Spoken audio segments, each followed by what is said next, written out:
Salut mes chers collégiens, mes chères collégiennes. Pour vous aider à mieux préparer à l'examen local, je vous dédie ces séries de leçons intitulées Préparation à l'examen local. Commençons par le premier exemple. Mais avant de commencer, j'espère que vous prenez vos stylos et vos cahiers pour s'exercer avec moi.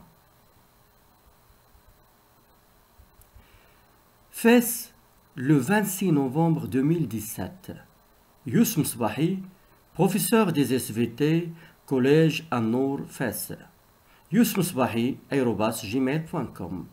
À Monsieur le Haut-Commissaire aux eaux et forêts et à la lutte contre la désertification, direction régionale Fès. Objet, demande d'accéder à la station pisciculture de la Selma. Monsieur le directeur. Dans le but de sensibiliser mes élèves à la protection de l'environnement et à la biodiversité en Atlas, j'ai l'intention d'organiser une sortie au parc d'Ifrane.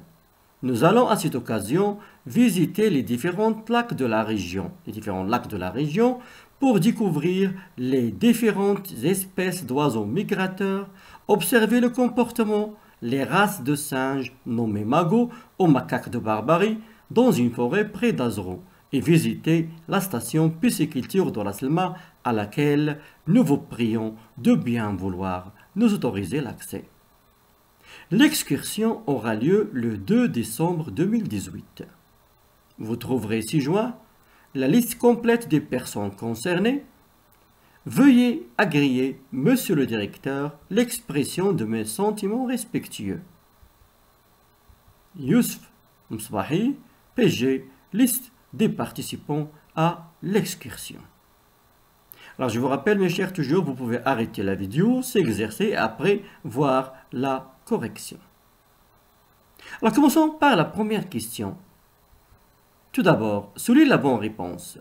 Ce document appartient à la correspondance personnelle, la correspondance administrative ou bien la correspondance journalistique, ça veut dire la lettre ouverte.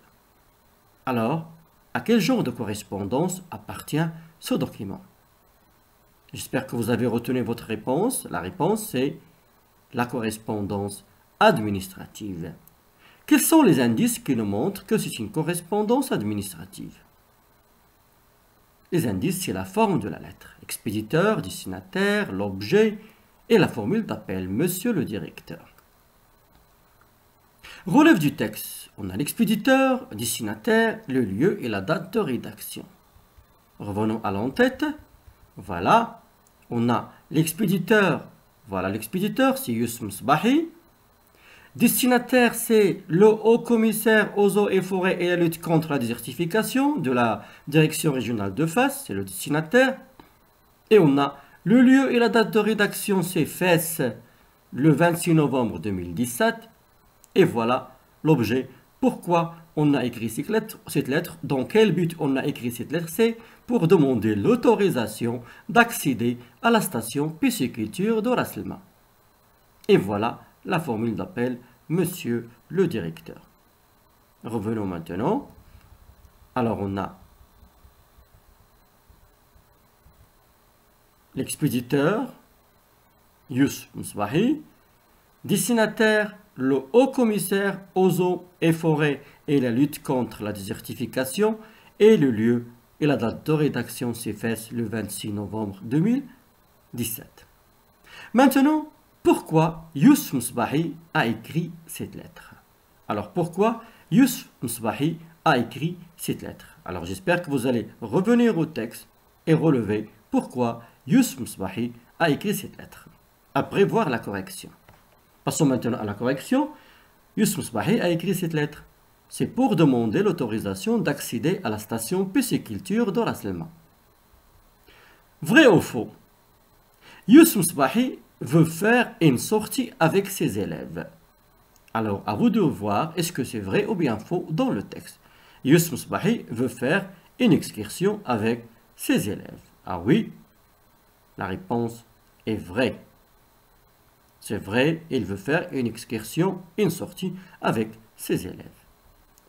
L'événement aura lieu le 26 novembre 2017. L'événement aura lieu le 26 novembre 2017. Vous allez revenir au texte. Est-ce que vraiment l'événement aura lieu le 26 novembre 2017? La correction, c'est faux.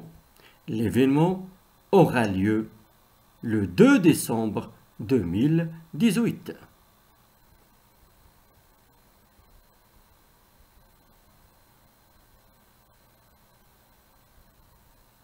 Maintenant, souligne dans le texte la formule de politesse utilisée et remplace-la par une autre.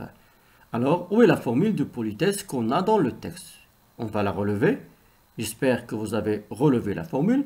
On passe vite à la correction. La formule, c'est « Veuillez agréer, monsieur le directeur, l'expression de mes sentiments respectueux ». Et on peut la remplacer par plusieurs formules. Je vous prie d'agréer, monsieur le directeur, l'expression de mon profond respect, ou bien je vous prie d'agréer, monsieur le directeur, l'assurance de ma considération distinguée. Maintenant, que signifie à la fin l'abréviation PG? Ça veut dire PG, qu'est-ce que ça veut dire? J'espère que vous avez retenu votre réponse.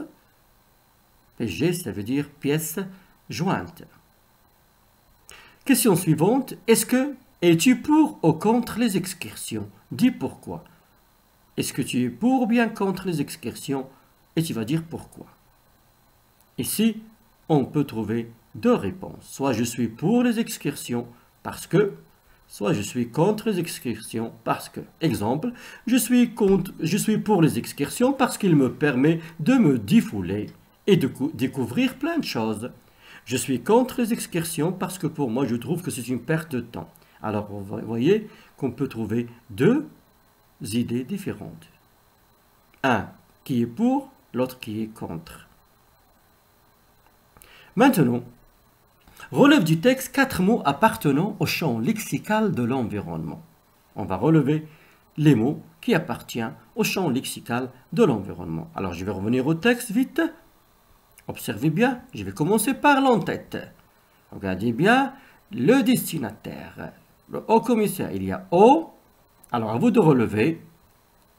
Et si vous avez relevé, on passe maintenant à la correction. Vous pouvez arrêter la vidéo. Alors, on a eau, forêt, désertification. On a la station pisciculture. Pisciculture, ça veut dire la station d'élevage des poissons. Alors, regardez bien, dans l'en-tête, on a eau, forêt, désertification et station pisciculture. Et dans le premier paragraphe, on a encore plein de mots qui appartiennent au champ lexical de l'environnement. On a protection, environnement, biodiversité, lac, oiseau, singe, magot, macaque, forêt, pisciculture, la station pisciculture. Voilà les mots qui appartiennent au champ lexical de l'environnement. Maintenant, dans le texte, quelle est l'expression qu'on a utilisée pour demander l'autorisation? Regardez bien, dans le but de sensibiliser mes élèves à la fin, ici, oui, visiter la station pisciculture de Ras-El-Ma à laquelle nous vous prions de bien vouloir nous autoriser l'accès. Nous vous prions de bien vouloir. Nous vous prions, ça veut dire demander avec beaucoup de politesse et de respect. Nous vous prions de bien vouloir nous autoriser l'accès. Ça veut dire l'accès, l'entrée à la station pisciculture de Ras-El-Ma. Revenons maintenant. Alors on a les mots, plein de mots qu'on a trouvés qui appartiennent au champ lexical de l'environnement. On a l'expression utilisée pour demander l'autorisation, nous vous prions de bien vouloir nous autoriser l'accès. La question suivante, chasse l'intrus et entoure-le. Chasse et entoure. Alors on a demande de renseignement, demande d'emploi, lettre personnelle, lettre de motivation. Alors, quel est le mot qui ne convient pas? Oui, j'espère que vous avez retenu votre réponse. Passons à la correction. Le mot qui ne convient pas, c'est la lettre personnelle. Parce que la lettre de motivation, la demande d'emploi, la demande de renseignement, elle appartient à la lettre administrative. Deuxième liste, singe, magot, plante, macaque. Singe, magot, plante, macaque. Quel est le mot qui ne convient pas? Oui, alors la réponse, le mot qui ne convient pas, c'est plante. Pourquoi? Parce que singe, magot, macaque, c'est le champ lexical de la faune. Et plante, c'est le champ lexical de la flore. Maintenant, on refait les phrases suivantes en utilisant des formules de politesse pour atténuer l'impératif, pour le rendre un petit peu poli. Excusez-moi. Alors, on va refaire les phrases suivantes en utilisant des formules de politesse pour atténuer l'impératif. La première phrase, gardez votre calme, tout va bien. Qu'est-ce qu'on va dire pour atténuer l'impératif?